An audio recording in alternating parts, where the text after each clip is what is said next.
Bem, gravação iniciada. Bom dia a todos. Hoje é dia 25 de outubro de 2022. Declaro aberta a sessão da segunda Câmara Julgadora do Tribunal de Impostos e Taxas.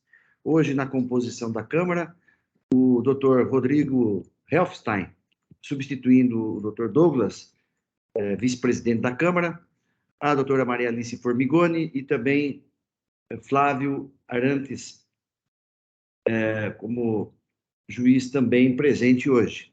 Pela representação fiscal, Pedro Abraão. Nós temos hoje 3 processos na pauta e, como é praxe desta Câmara, nós iniciamos pelos processos com pedido de sustentação oral. Está presente aqui, representando Magazine Luiza, Dr. Bruno Tostes.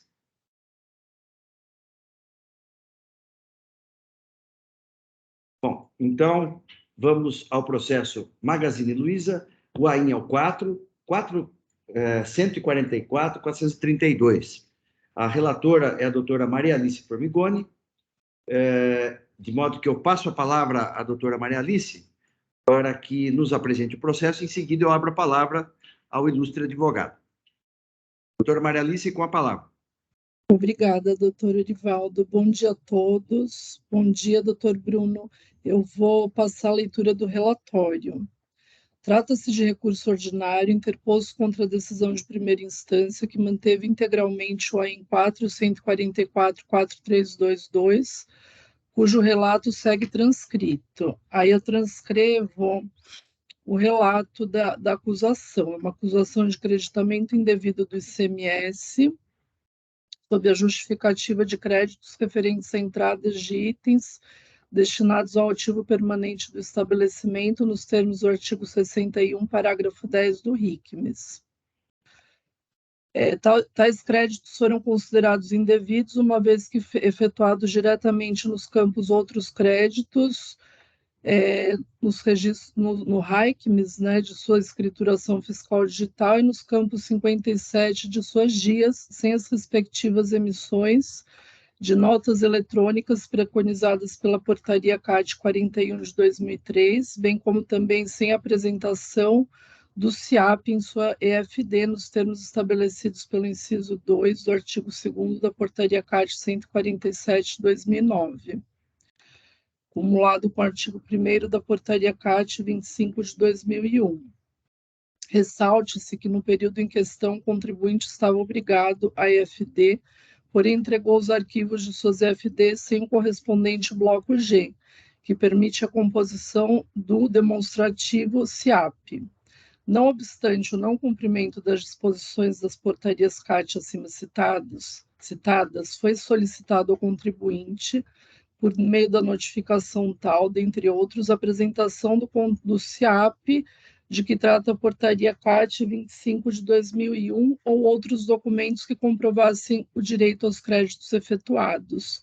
Em atendimento, o contribuinte apresentou suas justificativas e planilhas de cálculo em arquivos Excel, mas tais planilhas não permitem que sejam identificadas as operações, seus valores e tampouco os itens supostamente integrados ao seu ativo permanente, uma vez que tais demonstrativos não contêm as mínimas informações das operações que ensejariam ao fisco a possibilidade de se aferir tais creditamentos. Os fatos apurados pela fiscalização que ensejaram na determinação da penalidade das parcelas do ICMS exigidos nesse AIN constam do relatório circunstanciado que segue anexo ao presente. Aí, no mérito, a recorrente reiterou as razões anteriormente suscitadas na defesa, que, em síntese, são as seguintes. 1. Pela análise da documentação apresentada na fase de fiscalização, é absolutamente possível identificar com detalhes a legitimidade de todos os créditos tomados e a origem de todas as operações que originaram esses créditos. 2. Houve apenas descumprimento das obrigações acessórias, mas o crédito é legítimo e pode ser facilmente atestado por diligência fiscal. 3. O descumprimento da Portaria CAT 25 de 2001 não pode invalidar a tomada de crédito do ativo permanente, uma vez que se trata de mera formalidade quanto ao modo de escrituração das notas fiscais de separação de valores. mas nada que influencie na validade dos créditos em si, pois esses créditos existem independentemente do cumprimento ou não dos ditames constantes das portarias CAT e obrigações acessórias.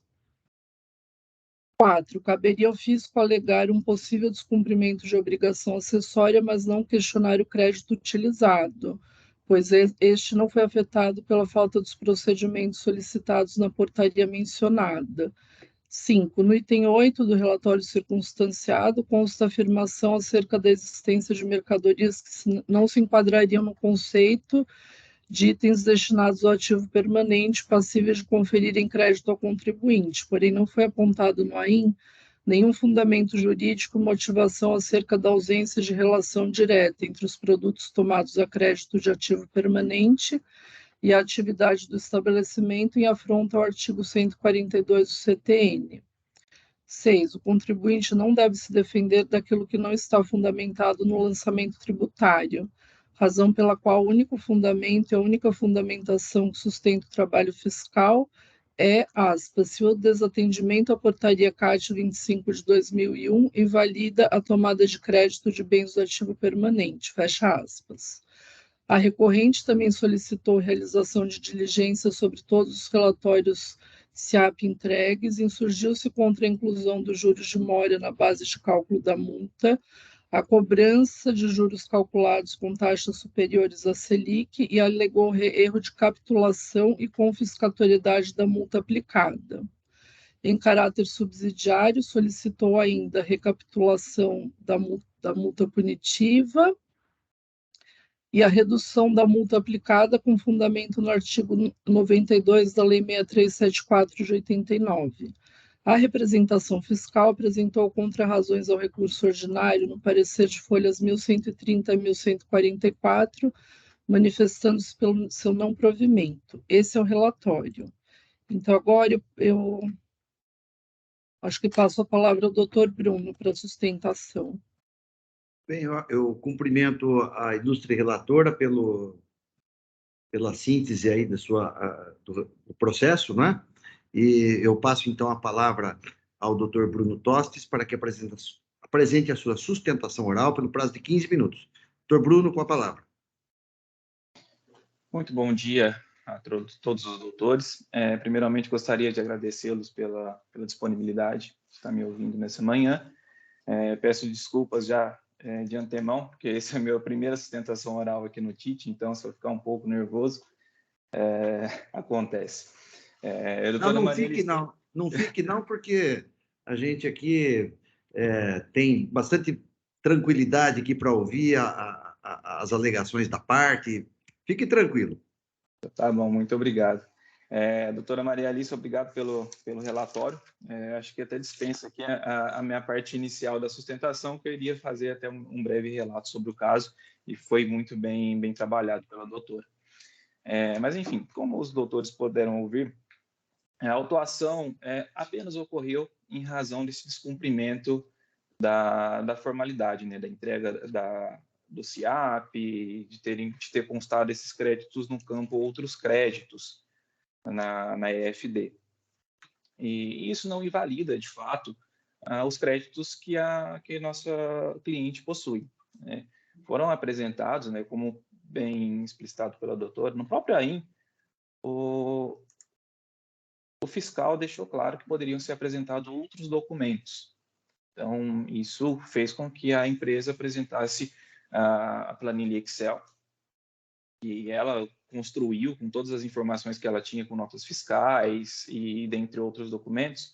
Inclusive, essa planilha Excel tinha 40 colunas, então não tem como o agente fiscal falar que não teria como ser analisado todos esses documentos. Se tratar também de fatos geradores de agosto de 2017 a março de 2019, todas as notas fiscais eram digitais. E nessa planilha que foi apresentada, tinha a chave das notas fiscais que poderiam ter sido analisadas numa breve busca aí no site da Receita. Poderia ter aberto qualquer nota fiscal e realmente observado quais eram os produtos que estavam sendo destinados ao ativo permanente da empresa. E foi um ponto também que nós trabalhamos, que não foi apontado pelo auditor fiscal, né? E ele falou unicamente que alguns bens não se destinariam à atividade da empresa, mas não apontou quais. E não apontou qual a razão dele estar autuando por essa questão. Ele apenas decidiu autuar em razão da não apresentação do controle SIAP, de ter apresentado esses créditos no campo, outros créditos da EFD. A autuação foi motivada única e exclusivamente no descumprimento da portaria CAT 25 de 2001, que é um mero requisito formal, né? E essa portaria disciplina o SIAP. E essa mera formalidade, quanto ao modo de escrituração e a apresentação dos documentos, não pode invalidar o crédito da empresa. E conforme a gente solicitou a realização de novas diligências, foi negado. Ora, como eles podem negar a realização de diligências, sendo que a empresa tem todos os documentos, tem as notas fiscais, tem essa planilha de Excel, inclusive foi apresentado cópia dos documentos fiscais de entrada por compra e por transferência dos bens que integraram o ativo permanente, o relatório SIAP com a indicação das notas fiscais de entrada e de compra, e os arquivos em formato TXT, referente ao bloco G da FT, do período de agosto de 2017, além da planilha em Excel, que era muito extensa.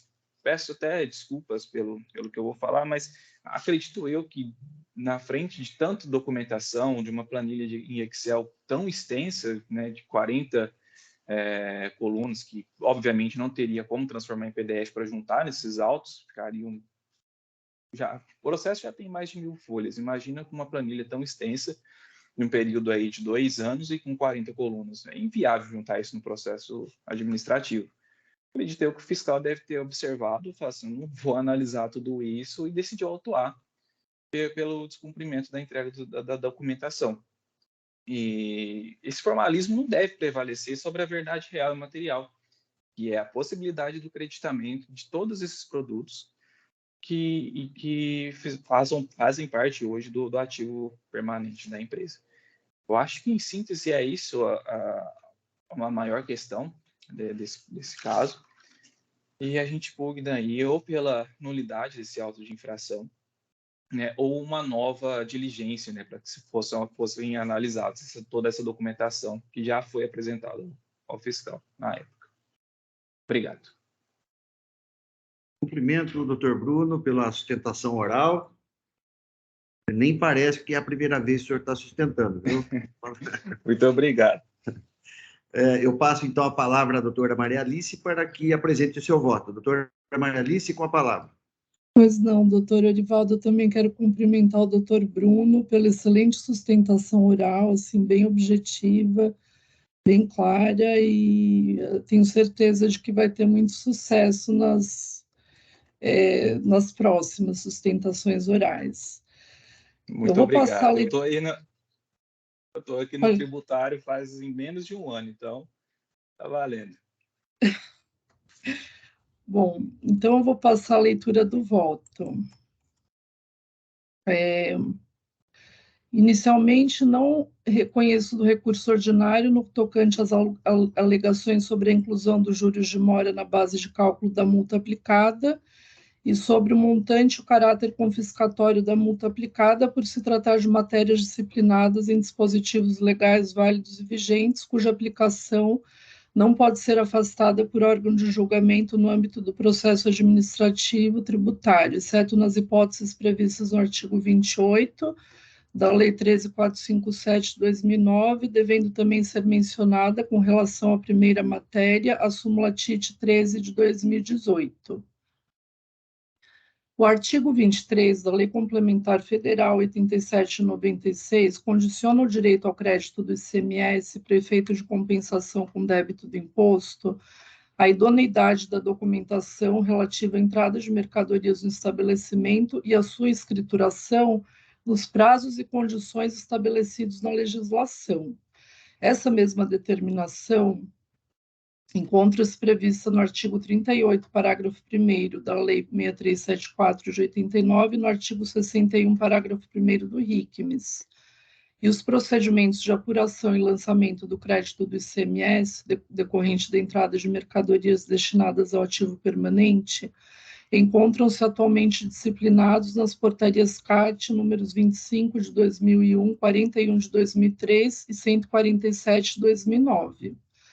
No artigo 2º, 2 da portaria CAT 147 de 2009, encontra-se instituída a obrigação acessória de que a EFD seja efetuado pelo contribuinte mediante o registro eletrônico em arquivo digital padronizado de todas as operações, prestações e informações sujeitas à escrituração no SIAP, de que trata a portaria CAT 25 de 2001, tratando-se de medida imprescindível para a apropriação da parcela do crédito decorrente das entradas dos referidos bens, que pode ser efetuada em cada período.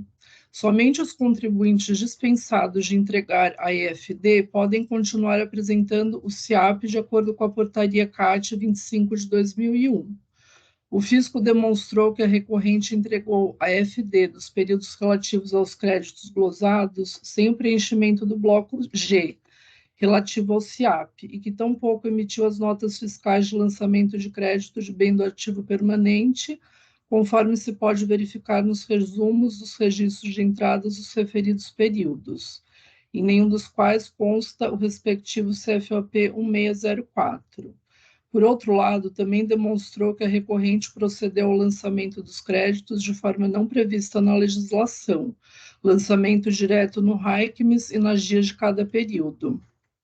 A recorrente, por sua vez, admitiu que não cumpriu as obrigações acessórias exigidas pela legislação para apropriação de créditos de bens do ativo permanente, de modo que esse aspecto da acusação restou incontroverso. O não cumprimento das obrigações acessórias exigidas por parte da recorrente foi o principal fundamento da acusação, sendo conveniente transcrever o seguinte trecho do relato, que é o segundo parágrafo do relato que eu já li, quando eu apresentei o processo, em que ele destaca que os créditos foram considerados indevidos, uma vez que efetuados diretamente no RAICMS e nas GIAs, sem as emissões das notas eletrônicas, segundo a portaria CAT 41 de 2003, e sem apresentação do SIAP na EFD, nos termos da portaria CAT 147 de 2009. E ressaltando que nesse período ele estava obrigado à EFD, porém entregou os arquivos da EFD sem o correspondente bloco G. Nesse ponto, ressalto minha divergência com relação ao principal argumento da recorrente, no sentido de que, aspas, o mero descumprimento de um aspecto formal não é razão plausível para retirar a legitimidade dos créditos tomados decorrente das aquisições de mercadorias destinadas a compor o ativo permanente da recorrente, tá? Folhas 1080. Fecha aspas, bem quanto as demais alegações dela derivadas. É dele, né, do argumento.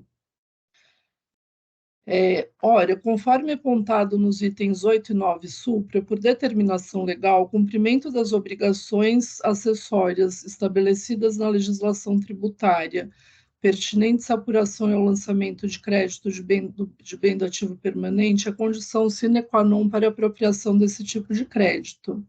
Trata-se de crédito ao qual se aplicam dois critérios especiais: apropriação à razão de 1,48 por mês e na proporção entre as saídas tributadas e o total de saídas verificadas em cada período, que lhe conferem complexidade e justificam plenamente a exigência dos procedimentos mencionados. Pelo que se depreende do penúltimo parágrafo do relato do AIN, do item 3 do relatório circunstanciado e da notificação de folhas 228 a 229, mesmo após ser constatado que a recorrente havia se apropriado dos créditos sem cumprimento das correspondentes obrigações acessórias, o autor do feito ainda assim lhe abriu a possibilidade de que justificasse os créditos por outros meios, especialmente pela apresentação do SIAP de que trata a portaria CAT 25 de 2001. Em atendimento à notificação, aí foram apresentados arquivos em planilha Excel em duas abas, denominadas tal, na justificativa de crédito lançado no mês de agosto de 2017 e tal, na justificativa para os lançamentos efetuados nos outros períodos. No item 4 do relatório circunstanciado, o auditor fiscal autuante prossegue observando que, aspas, tais demonstrativos, da forma em que foram formados e com os dados que indicam, não permitem a fiscalização que sejam aferidos os valores creditados pelo contribuinte, pois tais demonstrativos não atendem minimamente ao artigo 5º da Portaria CAT 25 de 2001, que disciplina a apropriação do crédito, do imposto relativo à aquisição de bens destinados ao ativo permanente, e institui o SIAP. Aqui no item 20 do voto, eu transcrevo o artigo 5º da Portaria CAT 25 de 2001. Tá? Então, vou pedir licença para pular a leitura.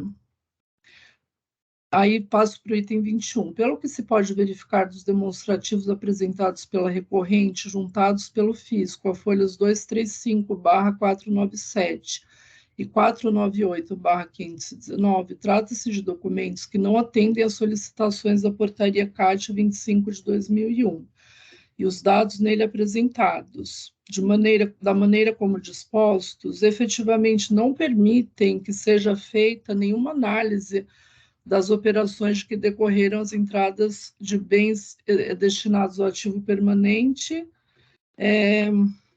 Aqui acho que eu tenho que excluir uma coisa, por quem as examine. Se o contribuinte tem interesse em demonstrar um direito, parece-me razoável que ele cumpra o ônus de fazê-lo de forma adequada, o que no presente caso teria se dado com a apresentação de demonstrativos inteligíveis e preenchidos com as informações previstas no artigo 5º da Portaria CAT 25, apresentadas de forma clara para justificar a apuração e apropriação dos créditos em cada período. É oportuno ressaltar aqui, com a devida vênia ao trabalho fiscal, meu entendimento de que, mesmo que a recorrente tivesse apresentado o SIAP em conformidade com a Portaria CAT 25 de 2001, não poderiam ter sido admitidos os créditos do ativo permanente sem o preenchimento do bloco G, relativo ao SIAP na FD dos períodos, pois ela estava obrigada a fazê-lo como condição para apropriação dos créditos. Também por essa razão, entendo que não merecem guaridas alegações da recorrente, referidas nos subitens 5 e 6 do item 2 do relatório. A acusação imputada foi de creditamento indevido do ICMS sem observância dos requisitos exigidos pela legislação para apropriação de créditos de bens do ativo permanente.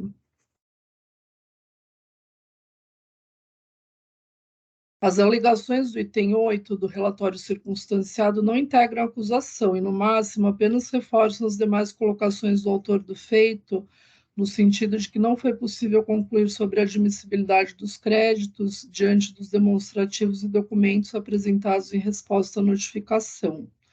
Quanto ao pedido de realização de diligência, entendo que não restam dúvidas, nem é necessário mais nenhum esclarecimento sobre as questões abordadas no presente processo, de modo que não vislumbro nenhuma razão para converter o processo em diligência, à luz do artigo 25 caput da Lei 13.457 de 2009.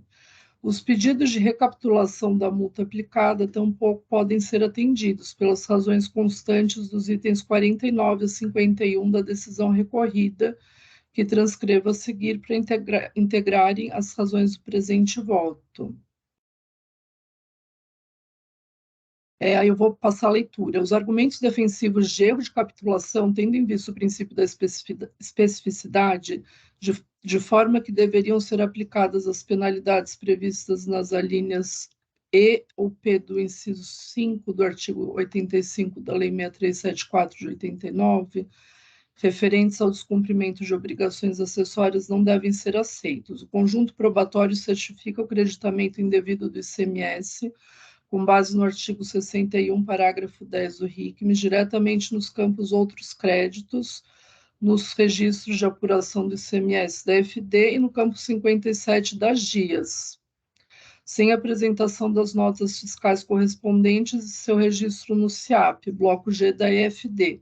E a conduta de se creditar indevidamente do imposto está prevista na legislação como um tipo tributário penal. A Lei 6374 de 89 enquadra na linha J do inciso 2 do artigo 85 como um tipo tributário penal creditamento indevido de ICMS, em hipótese não prevista nas alíneas anteriores do referido inciso. Incluída a falta de estorno, portanto, no caso, com base nas provas constantes dos autos, foi aplicada a multa prevista na legislação, de forma que houve a subsunção do evento descrito na acusação ao tipo infracional constante da capitulação indicada no AIN. A alegação de que, alternativamente, caso seja mantida a infração por creditamento indevido, deveria ser utilizada uma das penalidades previstas no artigo 85.2, alíneas F ou G, da Lei 6374 de 89, não deve ser acolhida, vez que se trata de infrações relativas a livros fiscais e registro magnético, enquanto a infração demonstrada pelo conjunto probatório constante nos autos se refere ao creditamento indevido do ICMS. Quanto ao pedido de redução da penalidade aplicada, como a infração de creditamento indevido cometida pela recorrente implicou a falta de pagamento do imposto, tal pedido não pode ser atendido por falta de preenchimento de uma das condições previstas no artigo 92, caput da Lei 6374 de 89.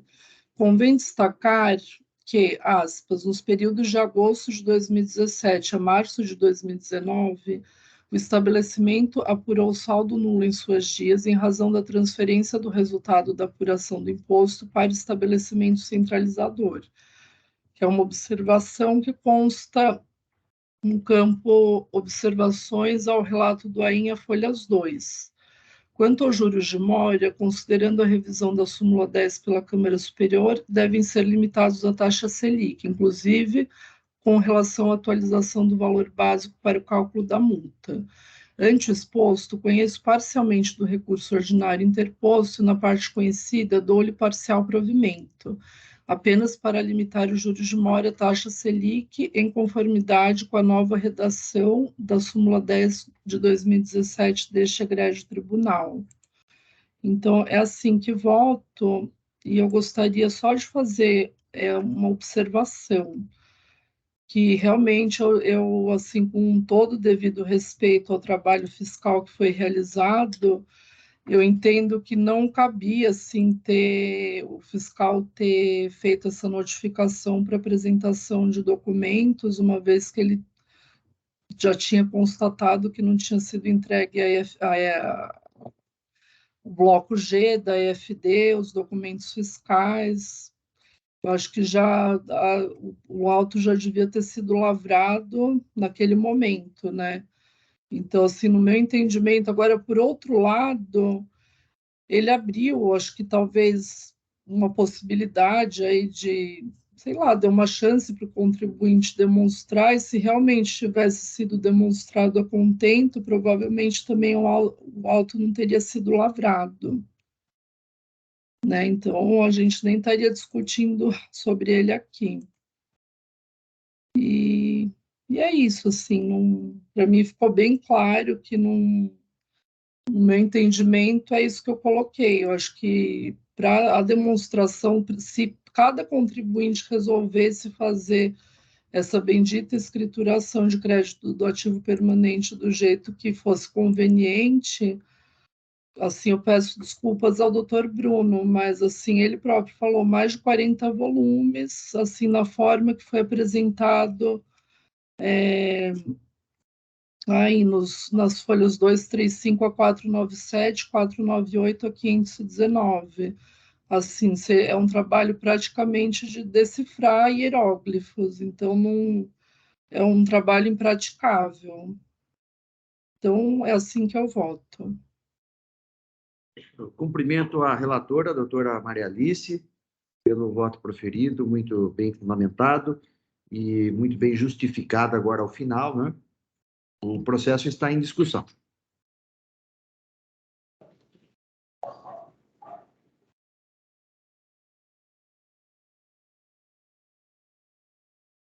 Bom dia a todos, novamente. Eu parabenizo a doutora Maria Alice pelo relatório e pelo voto, o doutor Bruno pela sustentação oral. E o crédito, ele é um direito, né? E como tal, ele deve ser exercido na forma prevista na legislação.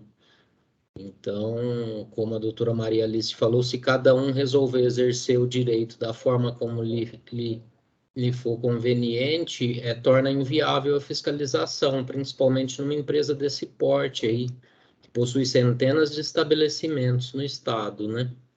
Então, nesse sentido, eu vou acompanhar a doutora Maria Alice.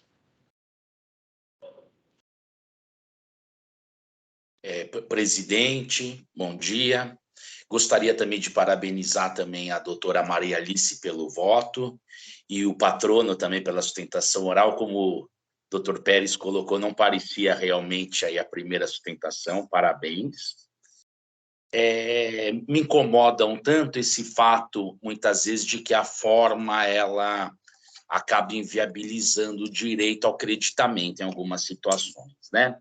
Só que nesse ponto, eu concordo com a doutora Maria Alice, primeiro, assim, parcialmente, porque se houvesse realmente uma comprovação, né, nessa chance que a doutora Maria Alice colocou, né, que foi dada para o contribuinte, se fosse satisfatória essa comprovação, eu iria numa linha de, pelo menos, propor uma conversão em diligência, né? Mas, nesse caso, me parece que, além de não ter sido realizado mesmo o cumprimento lá, o que motivou a lavratura do auto, a documentação apresentada não me pareceu também satisfatória. Então, por esse motivo, eu vou acompanhar o voto da doutora relatora. Obrigado, doutor Rodrigo. Eu também vou acompanhar a relatora. Realmente, o descumprimento da obrigação acessória é inquestionável, né? E a não preenchimento do bloco G é algo que realmente não tem nem como justificar. Mas, como bem disse o doutor Rodrigo, não houve uma comprovação à saciedade, né, dos créditos. Então, eu analisei, enquanto o doutor Bruno falava, a doutora Maria Alice proferiu seu voto, eu analisei aqui os elementos do processo e realmente não vislumbrei aí qualquer indício de regularização ou de comprovação dos créditos, né? Então, vou acompanhar a doutora Maria Alice também.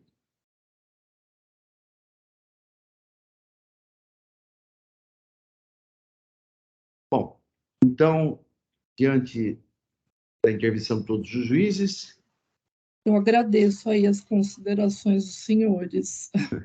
Obrigada. A doutora Maria Alice já registrou o voto.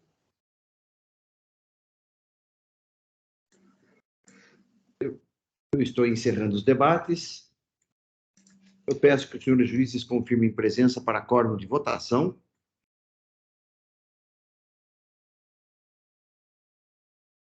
Todos confirmados. Processo em votação.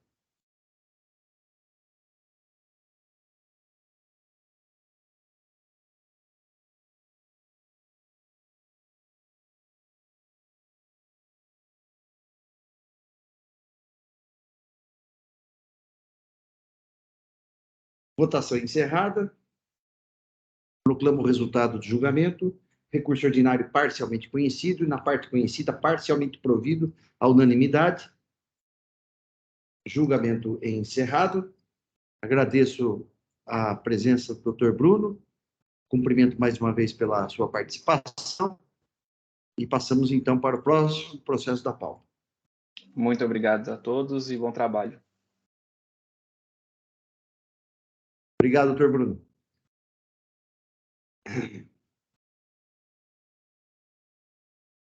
Vamos, então, para o primeiro processo da pauta, seguindo agora a sequência natural.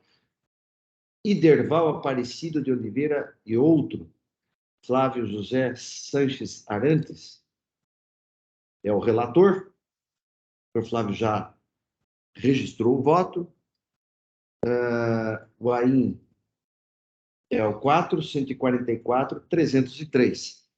Eu passo, então, a palavra ao Dr. Flávio, para que profira o seu voto, tendo em vista que não há pedido de sustentação oral. Então, o Dr. Flávio pode já proferir diretamente o seu voto. Dr. Flávio, com a palavra.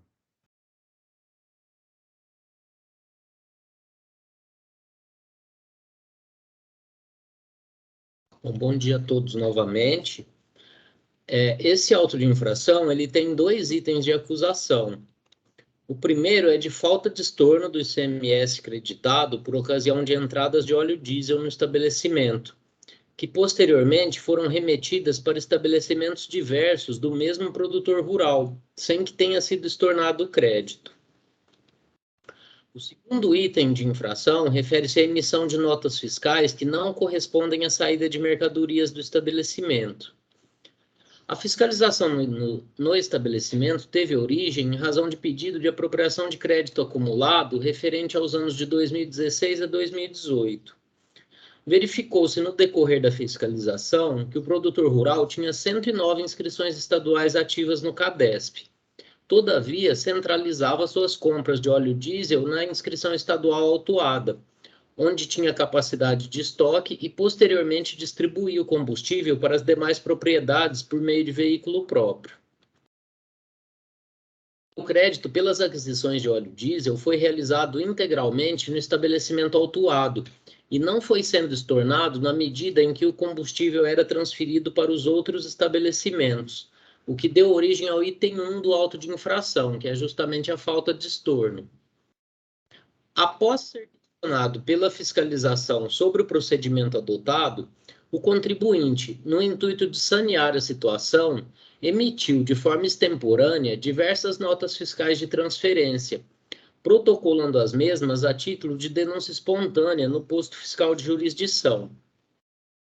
Todavia, analisando as notas fiscais e confrontando com as notas fiscais de aquisição de combustível, verificou-se que foram emitidas notas com quantidade de combustível superior à quantidade efetivamente movimentada, o que deu origem ao item 2 do auto de infração, em relação ao excesso constatado de notas emitidas em transferência.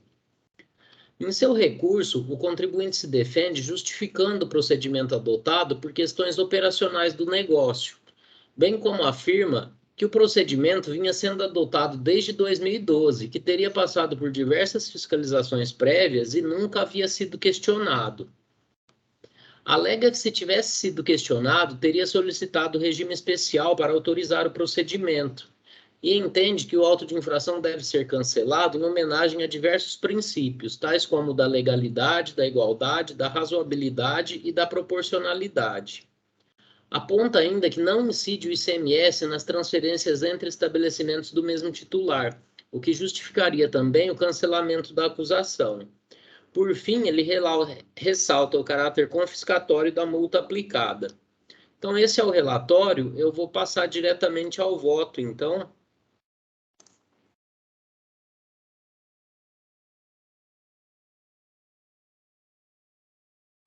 Eu vou ao item 18 do voto.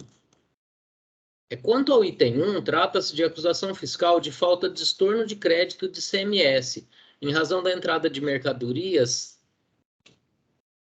entradas para fins alheios à atividade do estabelecimento. Consta dos autos que, em decorrência de pedido de apropriação de crédito acumulado, foi expedida a ordem de fiscalização para verificar a legitimidade dos créditos escriturados nos anos de 2016 a 2018 do estabelecimento. Restou apurado pela fiscalização e incontroverso nos autos que, na época dos fatos, o produtor rural possuía 109 estabelecimentos rurais ativos no CADESP, conforme folhas 14. Todavia, centralizava as aquisições de óleo diesel no estabelecimento autuado, sendo que parte do combustível era depois distribuído entre os demais estabelecimentos. No auto de infração está sendo exigido o estorno do crédito relativo ao óleo diesel enviado para utilização em estabelecimentos diversos do produtor.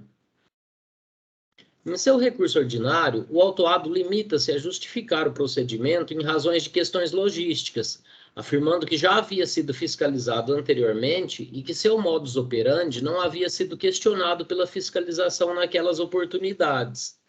e que, caso tivesse sido questionado, teria providenciado junto ao posto fiscal a concessão de regime especial para autorizar o procedimento tal qual realizado. Aponta ainda diversos princípios de direito, tais quais o da legalidade, razoabilidade, igualdade e proporcionalidade, cuja aplicação ao presente caso entende que justificariam o cancelamento da autuação. O contencioso administrativo é procedimento cuja finalidade é exercer o controle de legalidade sobre o lançamento de ofício realizado por autoridade fiscal.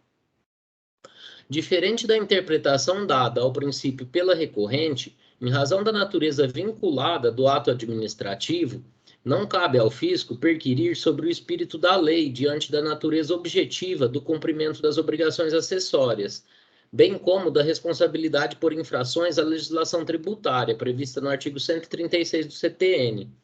E nesse ponto não há como afastar a tipicidade da conduta praticada, que contraria frontalmente a regra prevista no artigo 15, parágrafo 1º, item 1 da Lei 6374/89, que diz que entende-se autônomo cada estabelecimento do mesmo titular. Assim, não há forma de aplicar o princípio da legalidade de forma a afastar a regra objetiva prevista pela legislação, cuja infração restou configurada. Ainda em razão da própria finalidade do contencioso administrativo, há uma primazia da verificação da legalidade do lançamento diante da legislação vigente, o que impede a sobreposição dos demais princípios apontados em detrimento do princípio da legalidade no julgamento do contencioso administrativo. Também não é o caso de se aplicar o entendimento jurisprudencial no sentido de que não incide ICMS nas transferências entre estabelecimentos do mesmo titular, visto que, em razão da mercadoria estar submetida ao regime jurídico da substituição tributária, neste caso não há o destaque do ICMS nos documentos de transferência de combustível. Restando caracterizada a infração, fica mantido o item 1 do auto de infração. No tocante ao item 2, que se refere à emissão de documentos fiscais sem a correspondente saída de mercadorias, consta dos autos que, na tentativa de regularizar a situação das transferências de combustível entre estabelecimentos, foram emitidas diversas notas fiscais apresentadas ao posto fiscal por meio de expediente próprio, a título de denúncia espontânea. Todavia, ao emitir tais notas fiscais, em razão de erro material confessado pelo recorrente às folhas 505 e 506, foram emitidas notas de transferência consignando valores em excesso de combustível, daí a infração acusada neste item 2. Desta forma, a exemplo do que ocorre no item 1, também neste caso a infração resta incontroversa, fica mantido o item 2. No tocante à questão das multas, observo do demonstrativo de folhas 22 que o valor de saldo credor apurado pelo estabelecimento no período não excede o valor do crédito reclamado no item 1, de forma que tal infração resultou em falta de pagamento do imposto, o que afasta a possibilidade de redução ou relevação da multa para esse item do auto de infração. No tocante à multa aplicada no item 2, verifico no demonstrativo de folha 5 que já foi aplicado o redutor previsto no artigo 85-A da Lei 6374/89 ao item, o que já reduziu sensivelmente seu valor. Como não há dúvida de que a infração foi cometida, conforme confessado às folhas 505 e 506, entendo que não é o caso de relevação da penalidade, e já tendo sido ela aplicada em montante bastante reduzido, fica mantida a multa conforme aplicada. Então, diante do exposto, eu conheço do recurso ordinário e a ele nego provimento. É como voto. Obrigado, doutor Flávio, pelo voto, muito bem articulado. Doutor Flávio, vocês sabem que eu sou estudioso da dosimetria, né? Sim. Tem um aspecto aqui, o caso, ele é simples, né? Mas existe aqui um aspecto aqui do item 2, né? Da questão da aplicação ou não, da relevação, ou até de eu não vou dizer nova redução, porque para mim não é uma redução, são institutos diferentes. O artigo 85-A, ele requalifica o valor da multa, né? Mas não é dosimetria, né? Então, são institutos diferentes. eu ia pedir licença, doutor Flávio, para tirar o processo em vista, para eu analisar um aspecto, na verdade, jurídico, científico aqui, mas eu prometo devolver rapidamente, tá? Eu estou de acordo aí com o seu voto, mas é esse aspecto aqui que eu gostaria de sopesar um ponto aqui e se houver alguma consideração, eu vou apresentar no voto, né? Então, eu vou pedir vista desse processo, se me permite aí a, a audácia aí de pedir vista do seu voto, mas por conta disso, por um aspecto de análise jurídica, de estudo mesmo, tá? Quando eu estava na Sexta Câmara, lá nós não chegamos a enfrentar essa questão aí. Agora, nesse caso, a multa aplicada já está em 0,01% do valor das operações, né? Então, assim, eu creio que embora não seja uma impossibilidade objetiva, assim, uma nova redução no valor da multa, nesse caso aí ela já está um valor inferior a 0,1% do valor das operações. Eu penso aqui, mesmo concordando, né? Eu gostaria de, até para colocar para a Câmara, até para futuros casos, de explicar, mesmo concordando com o seu voto, explicar os aspectos jurídicos da redução do 85A e da dosimetria, né? Uhum. É mais por isso, só para poder ter tempo para... porque vocês lá na Sexta Câmara, vocês tinham um critério objetivo. Se aplicou o 85A, eu não vou aplicar a dosimetria.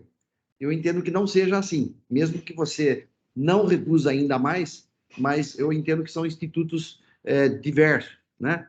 Então, por isso que é mais por esse aspecto, para colocar essa minha, digamos assim, condição ou então explicação jurídica para a Câmara, né? A diferenciação dos institutos do 85A e da dosimetria para que, num futuros casos, a gente possa avaliar e não simplesmente traçar um critério objetivo. Aplicou 85A, acabou, a gente não se aplica. Era convencionado isso na Câmara, né? Então, era mais por isso, né?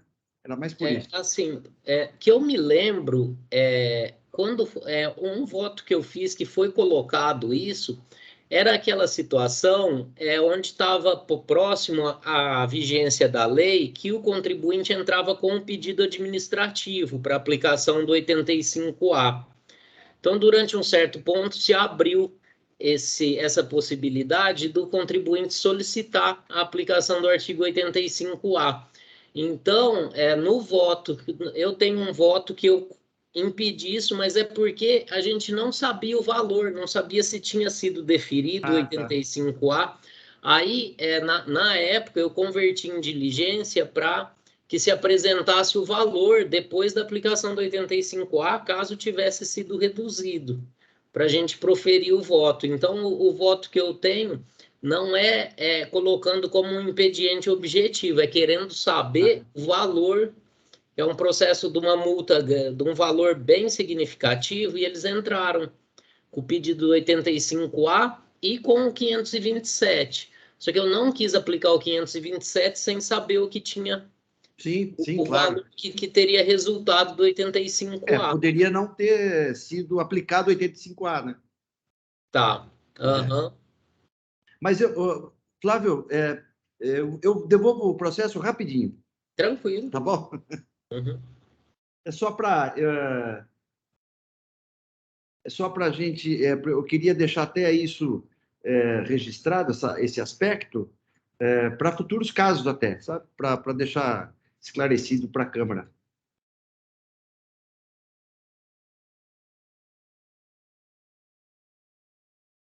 Muito bem, então o processo saiu em vista. Para mim, eu passo então ao próximo processo da pauta.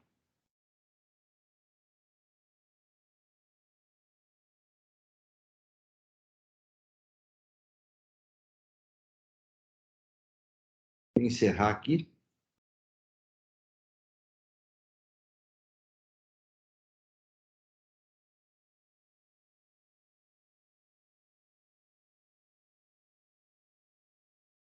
Muito bem. Próximo processo da pauta, Betel, Transporte, Comércio e Representações. Eu sou o relator, o processo, o voto já está registrado, não há sustentação oral. Eu vou, então, para a apresentação do processo e para o voto, tendo em vista que não há pedido de sustentação oral.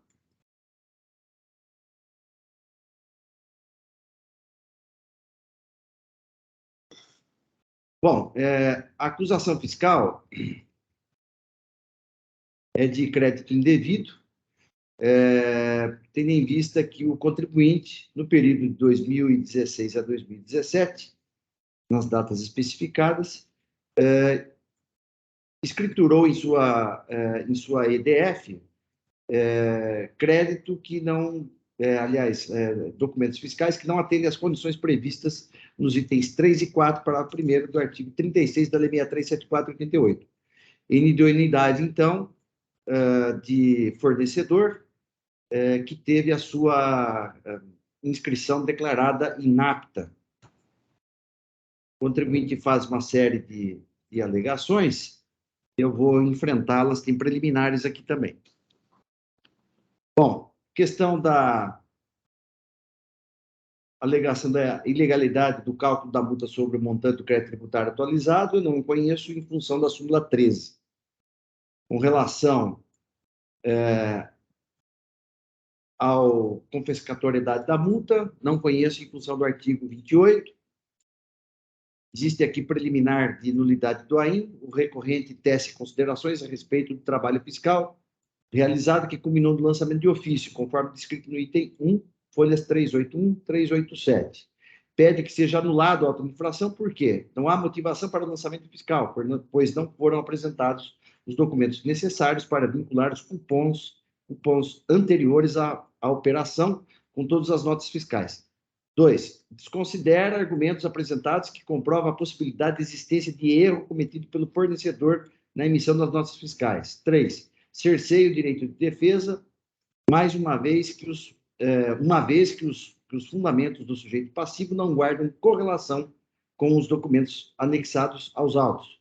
4. Deixa de considerar provas imprescindíveis à demonstração da operação comercial que sobrejaz a emissão dos documentos fiscais desconsiderados. É de clareza meridiana que tais argumentos aduzidos em preliminar se confundem com o mérito da lei administrativa. As irresignações do contribuinte cingem-se acerca da suposta insuficiência ou precariedade de provas para motivar o lançamento fiscal, bem como quanto à desconsideração do valor probante dos documentos constantes dos autos e dos argumentos lançados em sua defesa. Nesse sentido, podemos assumir que não há que se falar em vícios formais do auto de infração e ensejar a nulidade, sendo que as referidas questões serão enfrentadas mais adiante. Seja como for, infere-se que a decisão de primeiro grau analisou todas as questões de fato e direito de forma fundamentada, atendendo ao disposto no artigo 38 da Lei 13.457. Confira-se os itens 28 a 53 de folhas 368 a 373 que me reporto. Então, eu estou entendendo aqui que a decisão de primeiro grau atende todas as condições e exigências legais, né, que não há nenhum tipo de nulidade, e que também o auto de infração atende aos requisitos do artigo 34 da Lei 13.457, né? Faço aqui várias considerações doutrinárias, inclusive, né? E houve descrição dos fatos jurídicos pela fiscalização, que são suficientes para identificar a infração fiscal item 1, tudo corroborado pelos documentos que instruíram o presente auto de infração, e pondero o seguinte, que o cerne da controvérsia administrativa é justamente a configuração ou não da infração fiscal imputada, tendo em vista o crédito de ICMS indevido pela inidoneidade das notas fiscais do emitente em infração aos artigos 61 e 59 do RICS, com multa aplicada no artigo 55 2, letra C, da Lei 6374/89. Então, desse modo, a descrição dos fatos infracionais e a indicação do fundamento legal são escorreitos, não acarretando, por consequência, violação ao princípio da ampla defesa, tanto que houve percussiente impugnação quanto ao mérito da acusação fiscal. Ademais, a peça acusatória vem instruída com os seguintes documentos. Aqui eu relaciono todos os documentos que foram integrados aqui, né, acostados ao AIM. Então, o crédito está adequadamente motivado e também tem um argumento adicional aqui, que o contribuinte fala que não foi regularmente notificado do auto de infração, até ele fala, não foi citado, né, não é esse a expressão correta, sim, notificação via DEC, né, que foi correta aqui, tanto que ele apresentou defesa, e ainda que houvesse alguma irregularidade na notificação via DEC, a tal irregularidade foi suprimida, né, pela própria apresentação da defesa de recurso. Então, eu estou afastando aqui as preliminares alegadas. Com relação ao mérito, ele alega boa-fé, efetividade das operações, até eu repeti aqui a palavra aqui, eu vou depois corrigir. A acusação fiscal do item 1 do AIM é de crédito indevido por não estar amparado em documentação regular, tendo em vista que as notas fiscais emitidas por Alto Posto São José foram declaradas inidôneas, desclassificação. A autoridade lançadora motivou a auto de infração conforme folhas 4 a 337. A defesa não apresentou provas além daquelas que já foram juntadas no auto de infração. Proferida a decisão de primeiro grau que manteve o crédito tributário, o contribuinte apresentou recurso para a segunda instância administrativa, alegando que as operações efetivamente ocorreram conforme prova dos autos. Questiona ainda o montante da multa dos cálculos de atualização. A representação fiscal, em suas contrarrazões, sustenta que não houve comprovação da boa-fé da realização das operações e pede o desacolhimento do apelo quanto às demais questões aduzidas, com exceção dos juros em face da nova súmula 10 do TIT. Pois bem, entendo que a decisão recorrida quanto ao mérito agiu com acerto e deve ser mantida por seus próprios fundamentos. Então, eu aqui considero aqui a questão da prova, né, da efetividade das operações com a aplicação do 509 do STJ, faço várias considerações precedentes de jurisprudencial, inclusive do TIT, e o contribuinte afirma que as operações foram regulares, mas eu entendo que não houve demonstração suficiente para as suas alegações. O emitente Alto Posto São José teve sua inscrição declarada inapta, né, devido à simulação das operações com combustíveis ou semoventes, folhas 206, realizadas com autuadas e com outras empresas também. Portanto, fato em controvérsia é a inidoneidade dos documentos fiscais. Não há dúvida disso. E agora, analisando as alegações e as demais provas quanto à efetividade das operações, verifico aqui que, no que tange aos pagamentos das notas fiscais, foram juntados aos autos uma relação de cheques que teriam sido utilizados para o pagamento de combustíveis. Não obstante a juntada dos extratos bancários, não há prova segura de que os cheques foram compensados e destinados ao fornecedor. Seria, pelo menos, importante e fundamental a apresentação dos documentos, dos cheques, né? Ou por microfilme bancário, ou então por cópias dos referidos cheques compensados, para a gente saber o destino efetivo dessa compensação, né?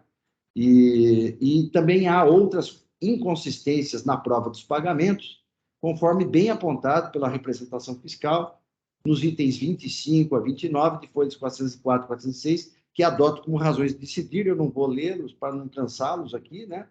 Não vou ler todo esse trecho aqui, que é um pouco longo. E, diante disso, eu entendo que não há prova da efetividade das operações e, principalmente, dos pagamentos. Quanto aos demais argumentos do recorrente,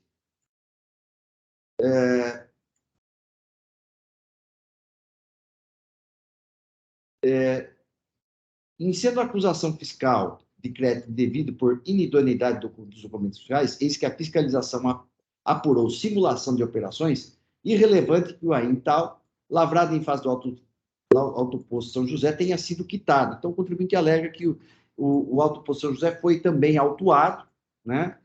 E houve um pagamento desse auto de infração. Então, ele entende que, por conta desse pagamento, ele teria direito ao crédito.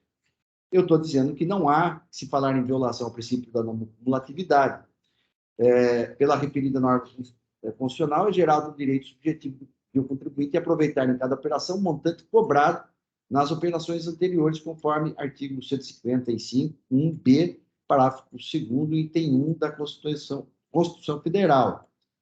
Então, só pode ter direito ao crédito se houver uma operação anterior e o imposto for cobrado. E o imposto só pode ser cobrado se houver fato jurídico. E se houver, e só pode ter fato jurídico havendo incidência da norma, né? Trago aqui até, nesse aspecto, a teoria do Dr. Paulo de Barros Carvalho. Então, como não houve, como foi apurado que as operações foram simuladas, né? Entendo que não há que se falar em direito ao crédito apenas pelo fato do outro auto de infração ter sido pago, né? Então, eu estou afastando aqui essa alegação do contribuinte. Então, mais adiante aqui eu digo o seguinte: o pagamento do crédito tributário lançado de ofício o crédito tributário lançado de ofício, não pelo contribuinte, né? O emitente das notas fiscais inidôneas, em nada altera o crédito indevido, até porque, segundo a regra funcional acima mencionada, para que ocorra o direito ao crédito, não se exige pagamento do imposto, mas apenas sua exigência. De outra parte, o crédito já for escriturado pelo contribuinte, independente da sua utilização ou não, este não tem a obrigatoriedade de estorno, conforme a legislação tributária em vigor. Logo, também, por esse aspecto, não há que se falar em afronta ao princípio da não cumulatividade. Então, nesse diapasão, o lançamento fiscal foi corretamente realizado em face do recorrente, à vista do crédito devido levado a efeito, tendo em vista a data no fato. No que concerne aos cupons fiscais, não houve escrituração fiscal pela recorrente. E mais, o contribuinte admite que não os detém, conforme folha 218. Em resposta à notificação de notificação fiscal de folhas 218 e 219, apresentou mera listagem dos cupons fiscais, folhas 220 a 246, esclarecendo que não os arquiva por mais de um ano. Também justificou que apenas um dos sócios é que faz compras e que o emitente dos documentos inidôneos fica em ponto estratégico de suas rotas e que, por isso, tinha facilidade de pagamentos com cheques e troca de cartas frete. Como se não bastasse, as notas fiscais constam dados de cupons fiscais, mas não restou provado o atendimento à portaria CAT 90/2000, emissão de documentos fiscais em substituição aos cupons fiscais em cada período da apuração mensal, inclusive porque apurou-se agrupamento de cupons em datas que não correspondem aos períodos da apuração. Nesse sentido, destaco o relatório circunstanciado de folhas 9, que aqui eu transcrevo. Não há como recolher os argumentos do recorrente. O contribuinte, tendo em vista suas justificativas e provas apresentadas durante a ação fiscal, não elidiu a simulação das operações apuradas pela fiscalização, por isso, a necessidade de inversão do ônus da prova. Até porque é dever do contribuinte, né, prosseguindo aqui, arquivar os documentos para que, dentro do prazo de prescrição do que fala o artigo 195 do CTN. Também diz isso o artigo 67, parágrafo 5º da 6374/89 e 202 do RICS, maiormente porque as notas fiscais modelo 55 do fornecedor foram emitidas em desacordo com o artigo 135 do RICS e do item 2, parágrafo 2º da portaria CAT 106/2015. Se as chaves de acesso tivessem sido informadas, seria perfeitamente possível checar os cupons fiscais. Também por esse aspecto, o ônus da prova para comprovar a regularidade dos cupons fiscais em face da norma era do sujeito passivo. Por tais razões, desprovejo o apelo do particular. Aqui, com relação aos juros, embora ele não alegue excesso de juros, né?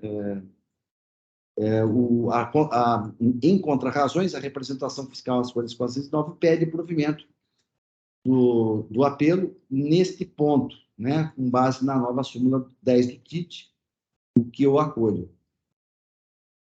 Então, até o exposto, eu conheci em parte do recurso ordinário, na parte conhecida do parcial provimento, apenas para afastar os juros acima dos índices da Selic, nos termos da súmula 10 do TIT. Esse é meu voto.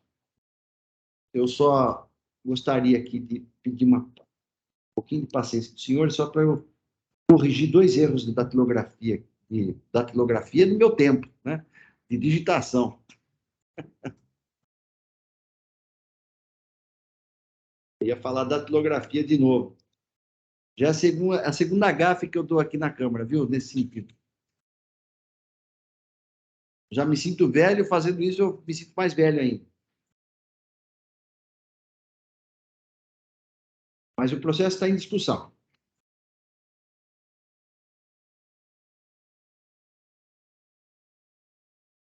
Cumprimento o doutor Orivaldo pelo voto, excelente, assim, bem minucioso, e vou acompanhá-lo na íntegra. Obrigado, doutor Maria Alice. Eu também, presidente, parabenizo aí pelo voto, bastante abordando todos os aspectos. Eu acompanho também integralmente o seu voto. Obrigado, doutor Rodrigo. Eu também, doutor Orivaldo, parabenizo pelo voto aí. Eu dei uma olhada nos comprovantes de pagamento e não é possível relacionar eles com as operações do auto de infração. Então, nesse sentido aí, eu também acompanho. Obrigado, doutor Flávio. Esse recurso, ele deu bastante. O recurso, ele invoca várias e várias alegações. E eu fiquei preocupado, porque quando eu estive na Câmara Superior, eu vi muitas anulações de decisões, porque não analisou esse documento e esse argumento, e então, e a gente anulava lá, acho que até hoje acontece assim, lógico, argumento relevante, né? Então, eu tenho muita preocupação. Às vezes, o argumento ele é pertinente, mas tem que enfrentar, senão corre-se o risco de devolver o processo só por conta de uma. Então, deu trabalho, porque houve várias alegações aqui de nulidade, e às vezes até é trabalhoso, porque às vezes essas preliminares elas confundem com o mérito, e você precisa organizar o voto, senão fica confuso, né?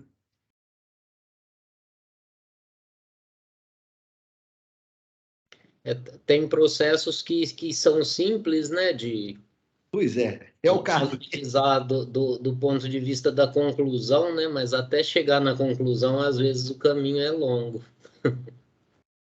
Dependendo da quantidade de argumentos, né? Verdade. O Rodrigo caiu aí, pelo jeito. Eu só preciso achar aqui onde houve aqui um equívoco aqui da minha parte.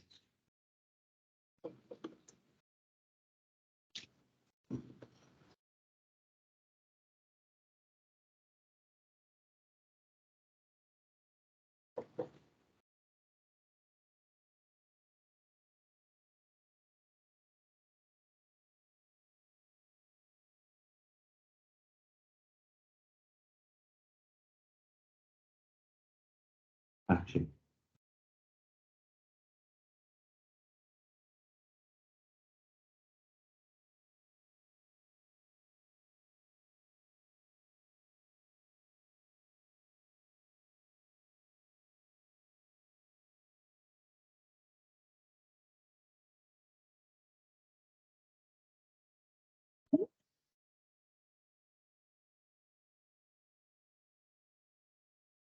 Agora sim. Eu vi aqui que não estava errado, mas é que ficou, só faltou uma vírgula, na verdade, aqui para ficar com mais sentido. Muito bem. Então, eu estou aqui. Alô, senhores, me ouvem? Pois não, doutor Pedro?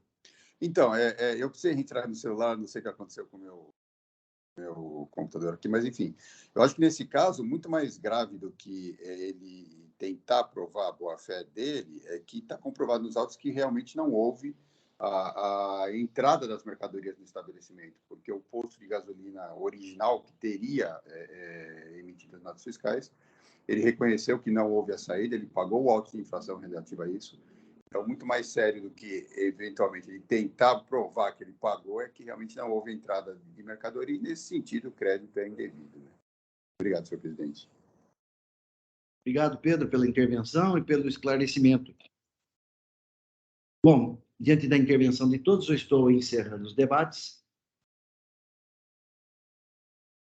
Eu peço que os senhores juízes confirmem presença para quórum de votação.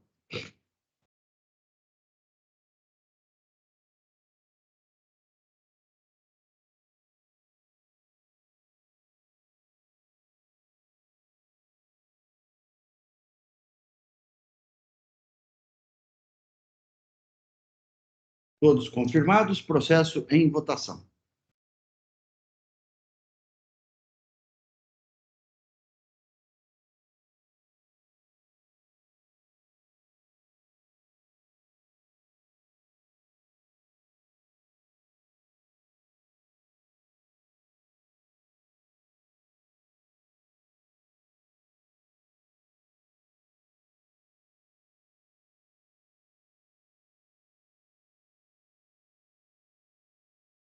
Todos, votação encerrada. Proclamo o resultado do julgamento, recurso ordinário, parcialmente conhecido e, na parte conhecida, parcialmente provido apenas em relação aos juros. Votação unânime. Julgamento encerrado e com o encerramento deste julgamento,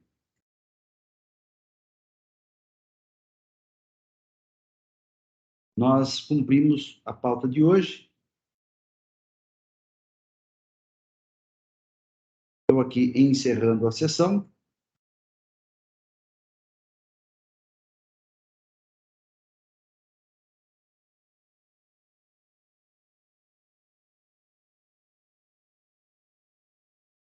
Declaro, então, encerrada a sessão de hoje da segunda Câmara Julgadora do Tribunal de Impostos e Taxas.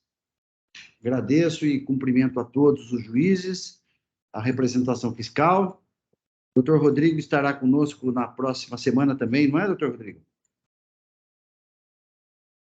Na próxima ainda não, presidente. Eu não fui chamado ainda, mas eu fico à disposição, tá? Inclusive. Ah, que pena. Eu acho que na próxima eu não estou, não. Então tá joia, doutor Rodrigo. Foi um prazer aí. Espero que esteja em breve conosco. Com certeza, prazer foi meu. Muito bom participar com vocês. Obrigado. Tá bom, doutor Rodrigo. Um abraço, viu? Um abraço. Um abraço. Eu vou pedir para o Oswaldo, pode encerrar, então, a